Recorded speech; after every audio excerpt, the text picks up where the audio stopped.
It's my great pleasure to bring on our guest again, Rabbi Yosef Grodsky, who's the author of American Spiritual Warrior, American Spiritual Warrior, the extraordinary self-realization journey of an ordinary guy. I love where it has that. And 4 keys to spiritual enlightenment. And I'm going to show you the book. I want to make sure that you see this. It's you know what? It's a mirror image. It shows backwards. Isn't that strange? I don't know why, but it's okay. So Rabbi, it's so unusual. I don't know if I think I've had a rabbi on once before, but he was talking about the Holocaust. He wasn't talking about all the stuff, and I'm going to call it, there's a little sex in this book too. It was pretty interesting. So you really have lived quite a life, haven't you? And now you're kind of more quiet, aren't you? Quieter. I'm definitely quieter, but I'm not dead yet. Thank goodness. Now, why don't you tell everybody what you do now, as compared to being the author? Well, my work is in chaplaincy. It's in I'm a chaplain for 25 years for the VA, for the Veterans Administration, and I work with patients of all faiths to help them and support them in their time of need. And I have some expertise in mental health as well. And that is an important area that I've studied. And actually, I did a master's degree at a Catholic university, which was a learning experience for me, but it was a rewarding learning experience. Well, I had a learning experience reading your book, I must tell you. Thank you. Yeah, it went from one extreme to the other, and it was great. I mean, you really traveled all over the world, but you're a seeker. I think that's how I would call you. You've been seeking lots of things, and I think now you found it, didn't you? Well, I started out as a seeker. I mean, anybody who's serious about their spiritual journey is always a seeker, but the big discovery is to learn to seek within oneself. And because that is really where the answers are.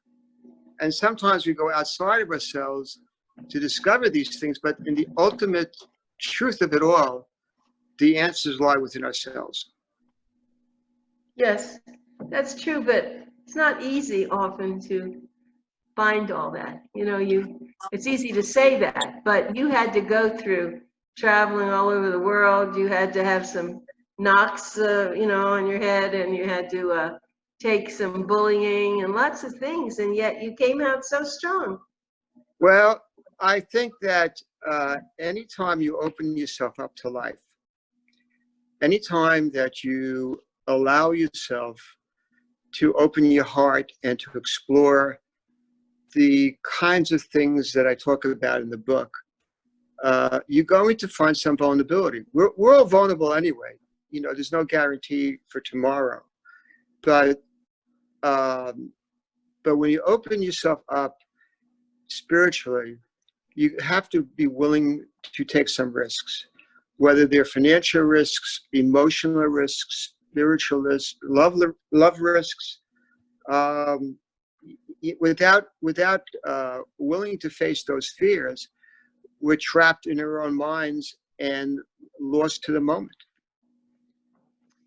And talking about love, you do have a chapter on love. Yeah. Yes, so I do. In love? Are you in love with life? Are you in love with someone? I'm in love with God. I'm open. I'm looking and open. I'm not in love. I'm not in love with anyone in the moment, but I do love. I feel love, and I think that's very important for us, because without feeling love, what have we? Who are we? Right. Well, you feel lots of love for your son. That you have quite a relationship with him. Why don't you talk about him a little bit? I don't think we did that much last time on him. Well, he's 30. he just turned 36 actually, so he's a full adult, and he's actually hiding out in a friend's Oh, house in Red Bank, New Jersey. He lives in Brooklyn, and ah, he's a very excellent musician. And he started out,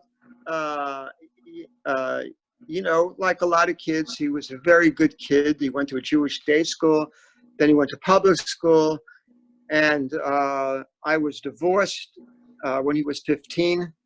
So that was very difficult for him, and he became interested in music.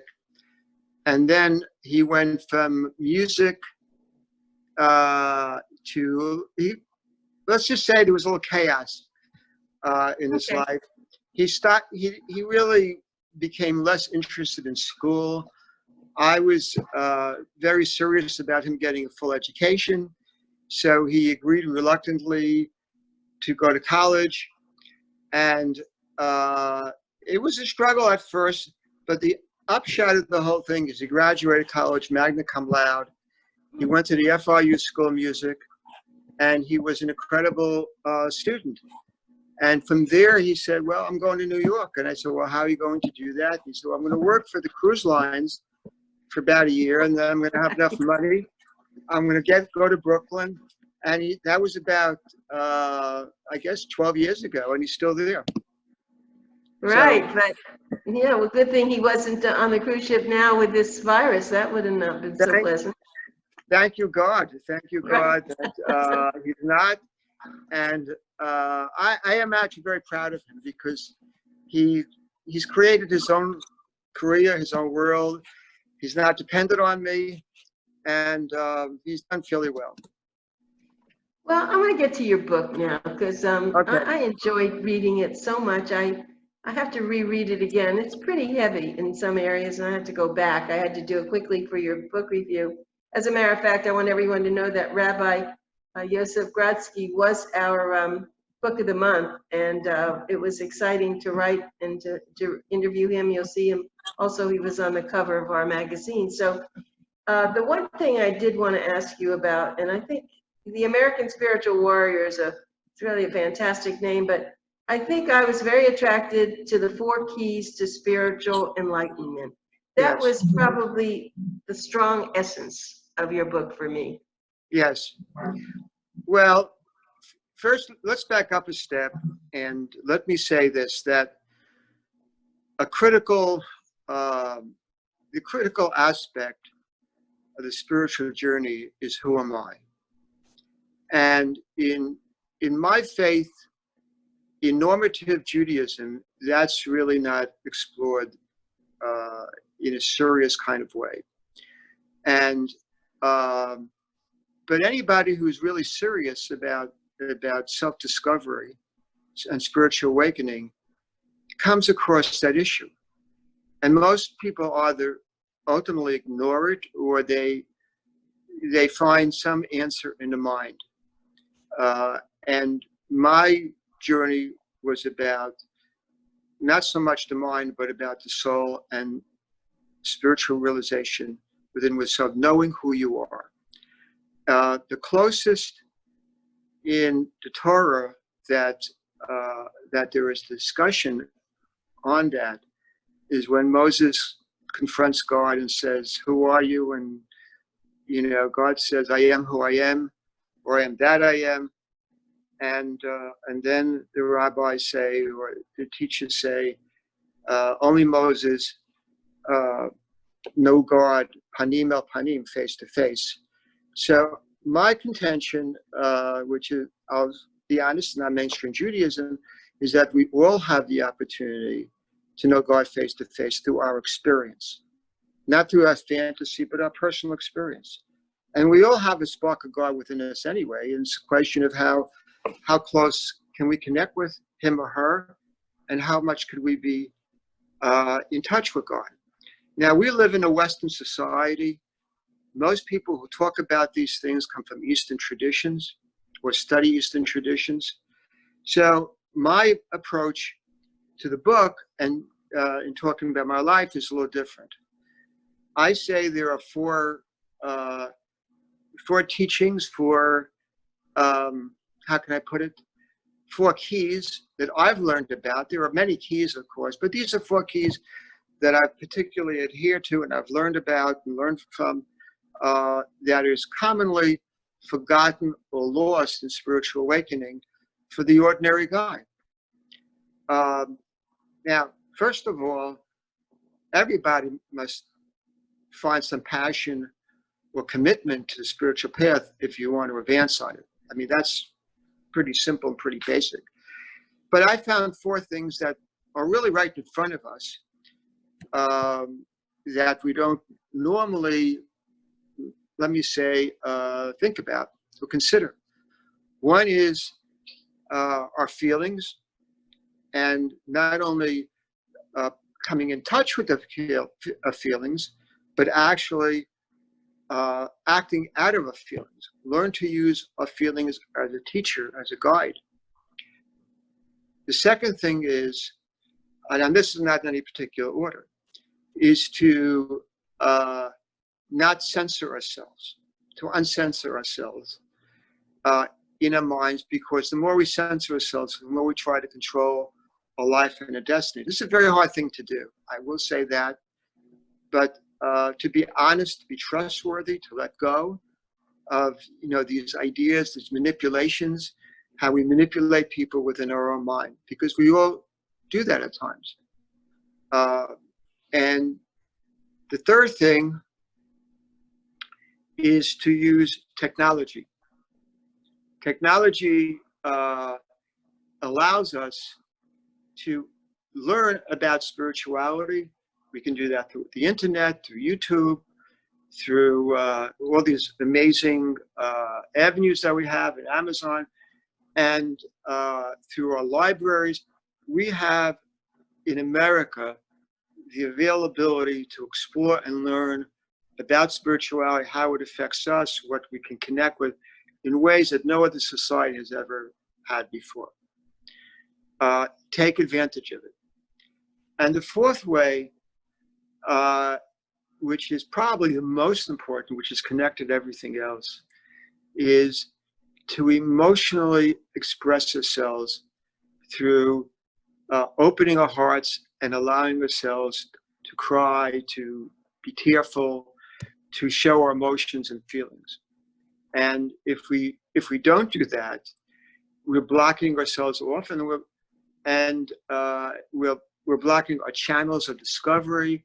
Call it chakras, call it spiritual openings. We are basically locking ourselves off emotionally. Now, it's true, I know we talked about this in the last conversation, that women are better at this than men. They certainly are. But this is something that that all people can do. And if you notice, when you cry, when you have a conscious experience, I call it conscious crying, of crying, you will see how much better you feel.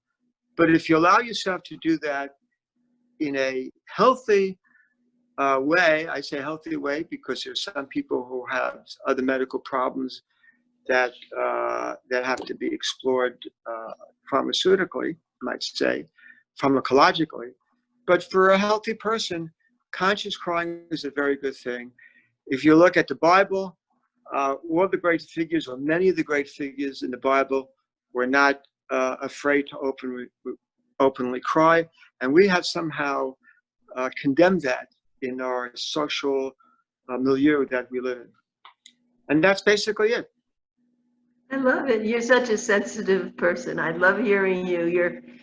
But you always, I think you always were, but you learned more about it as you delved into your consciousness and your Judaism, and you ought to tell people. I mean, you went all over the world. Where were some of the places you went to try to discover what you were really looking for? Well, I started out in New York. I grew up in the Bronx. And I started taking yoga classes in New York. And I went to college in New York. I did a master's degree at Baruch. Then I went into the world of finance and Citicorp.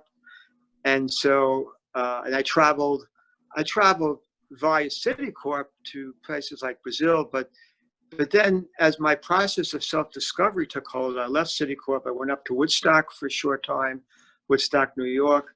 And then I went to California, where I studied with a spiritual teacher, Yogi Bhajan, in Kundalini Yoga. I went from there to New Mexico. From New Mexico, I went back east. And eventually, I studied with a rabbi named Zalman Schachter Shalomi, who's a famous rabbi, is no longer with us. None of these figures are with us. I studied Sufism, a little bit of Sufism under Pir Valait Inyat Khan. I went to Israel for 2 years to study for my smicha and came back. I've been to, let's see, India. I've been to Hawaii. I've been to Peru, Canada, of course, and I passed through Europe.